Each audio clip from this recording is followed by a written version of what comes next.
Welcome to this week's Deep Dive. We're excited to explore new insights and discoveries with you in Elite Dangerous. Absolutely. And today we've got some really interesting material to work with, specifically commander logs from Peter Ariete. Yeah, exactly. These logs give us a fantastic ground-level view of recent events, player actions, big projects, even some political stuff. It's a great way to see how the galaxy's actually being shaped, by the commanders themselves. So let's dive in. Let's start with something pretty huge, a community construction project. The completion of a Coriolis station. Ah, yes, the logs mention this one. Sounds like a massive effort, really pulled together by the community. Definitely. Commander Ariete highlights the role of Commander Mako, especially with organizing rapid deliveries of steel and titanium. That kind of logistical coordination, it's impressive. Getting those materials where they need to be that quickly, it's not easy. No kidding. Apparently it went from a bit of a scramble initially to really precise transportation planning. Which suggests some serious organization behind the scenes, player groups getting stuff done. And they did. They got it finished just before the server reset on April 29th, cutting it a bit fine, maybe. Sounds like it, but they made the deadline. That's what counts. And here's the really cool part, Commander Ariete apparently surprised Mako by naming the station Valabel Foundry in his honor. Oh, that's fantastic. What a great gesture. Really speaks to the community spirit, doesn't it? It really does, a permanent marker of that collaboration. But it wasn't all smooth sailing with recent updates, was it? The logs mentioned some station activation hiccups after Trailblazers 3. Right, I saw that. Some stations stuck in under deployment or missing basic functions like shipyards. Yeah. It's a reminder that, rolling out big updates in a dynamic world like this can have bumps. True. Frontier is apparently aware and working on fixes, which is good. It's always the balancing act, isn't it? Pushing forward versus keeping everything stable. Absolutely. Especially with player investment on the line. Okay, so shifting from building things to finding things. Exploration time. Exactly. Commander Ariete didn't just sit back after the station build, went out and discovered a brand new system. Oh, nice. Anything interesting? Get this, 45 planets.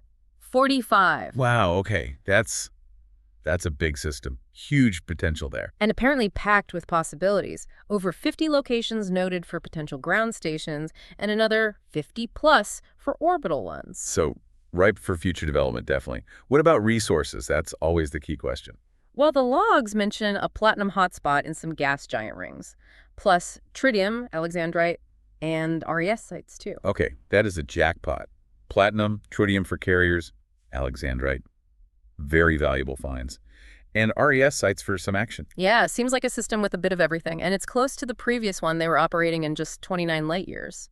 Interesting. So strategically positioned relative to their existing interests. It sounds like the idea is maybe to create a kind of personal bubble of space with the 6 systems they're now active in. That's fascinating. Players carving out their own little corners of the galaxy. It shows real long-term investment, doesn't it? Definitely. A sense of placemaking. Now, speaking of the future, big news from Frontier themselves recently. The Frontier Unlocked stream. Yep. They announced the Panther Clipper Mk2. Right. The beast. Supposedly a massive transport ship, maybe the biggest freighter yet. That's the description. Huge capacity. Yeah. And the logs describe it as, modern, but with that classic Zorgon-Peterson industrial feel. ZP style, yeah. Always distinctive. So lots of anticipation for that one, I bet. Oh, yeah. Commander Ariete's already planning to get one with ARX, sees uses for expansion, big trade runs, even mining support. Makes sense. A ship that size opens up new possibilities for large-scale operations, logistics, supply runs. It could be a game changer for some play styles. It feels like there's good momentum, New ships, the power play changes we've seen, system colonization kicking off. Agreed. Frontier seems committed to adding layers and evolving the experience. It keeps things fresh. Right. Now, let's get into some of that political stuff. Power play. Commander Ariete got involved with Nakato Kaine's operations around May 1st. Nakato Kaine. Alliance power. Okay. What kind of activities? Well, the logs call them dirty tasks. It sounds a bit cloak and dagger. Power play often involves that side of things, yeah. Undermining rivals, securing assets. We're talking hacking holographic ads, recovering political data, retrieving assets from HIP 67203, even extracting classified data from settlements. Ooh, settlement data extraction. That can get tricky. Did they mention any resistance? They did, yeah. Ran into opposition from settlers during the data grab. Also tried spreading viruses, but apparently that task failed. So 4 out of 5 jobs done. Right. Not bad, but shows there are real risks involved in these ops. Failure is possible. Definitely not just fetch quests. And it seems tensions are heating up elsewhere, too, between Felicia Winters and Juri Grom. Winters and Grom. A classic rivalry. The log suggests that's building towards a new community goal. Looks that way. These power struggles often spill over into player events, right? Exactly. They provide the narrative fuel for community goals, letting players pick sides and directly influence the outcome. Speaking of influence and opportunity, there's an economic boom happening. Ngurii system. Ngurii, what's driving it? Sunto relics? These mysterious artifacts? Possible ancient Thargoid connection discovered by the Dark Wheel? Lots of lore there. Sunto relics. Right? Rare commodities. Highly sought after. And apparently, Chernovsky City in Ngurii has tons of them right now, like up to 600 units available on the market. Wow, that's unusual. Yeah. Normally, they're much harder to find. Exactly. And political factions are paying top merits, mainly for delivering them. Makes sense. High value, rare goods, excellent for boosting power play standing quickly. Commander Ariete tested it out, delivering hundreds to Kellowhead from Nakato Kaine, raked in thousands of merits, like over 12K for one run. Yeah, that's incredibly efficient for merit grinding. A real fast track, at least until the Thursday reset hits. So, heads up, if you need merits quickly, Ngurii might be the place for the next day or so. But that's not the only economic focus. There's a CG. The Winters versus Grom 1. Platinum mining. That's the one. Kicked off May 1st in LP 85534. Both sides are organizing mining ops, trying to gain influence. And offering big incentives, I assume. Oh yeah, 8 times the standard profit for platinum sold at their specific megaships. The undeniable for Grom, Rhea's resilience for Winters. 8 times. Okay, that'll definitely get miners interested. Serious money to be made. Plus, initial rewards like a modified abrasion blaster. And for the winning side's top contributors, another blaster, 40,000 merits, and a power play banner. 40,000 merits. That's huge.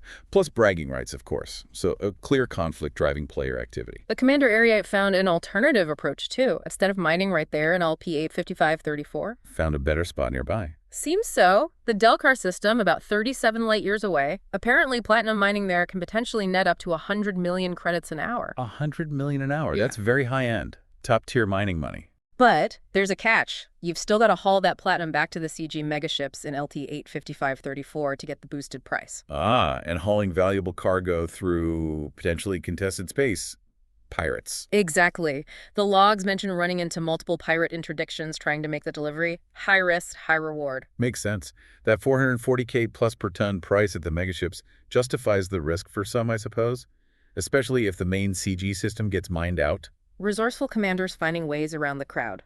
Now, lastly, let's touch on colonization. Seems to be a growing focus. Yeah, the logs around May 4th mention quite a bit of activity there. System architecture, planning. Commander Ariete was working on a small commercial terminal in Coal 285 sector LXT C38, delivering materials still needing more titanium. So, hands-on contribution to building new infrastructure. And also helping other commanders plan expansions, assisting Commander Leo Bolero with laying out relay stations, satellites, even a military outpost. Wow, that's getting into system design, really. Planning entire settlements. It sounds like it. Though there were some tech issues mentioned, couldn't plan a settlement on a gas giant's moon for some reason. Still early days for some of these mechanics, perhaps, but the interest is clearly there. Definitely. The logs mention a busy Discord server for colonization and a weekly Colonization Wednesday event. It's becoming a real community movement then. Yeah. Players actively expanding the bubble, building new homes out there. It's pretty inspiring, isn't it? So just to kind of wrap things up for this deep dive. A lot happened. For sure.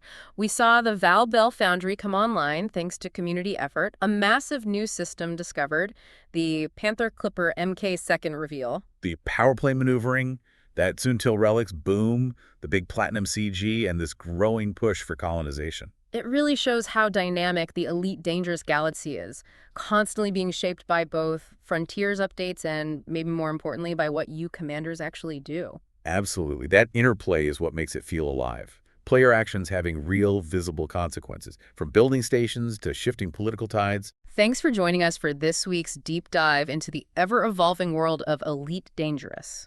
It's always fascinating to see the impact commanders like Peter Ariete are having. So, what about you listening?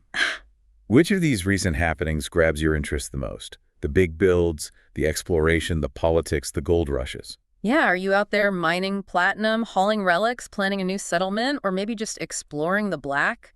We'd love to hear about your journey. Consider how all these different threads weave together. Every commander contributes something to the ongoing story of the galaxy.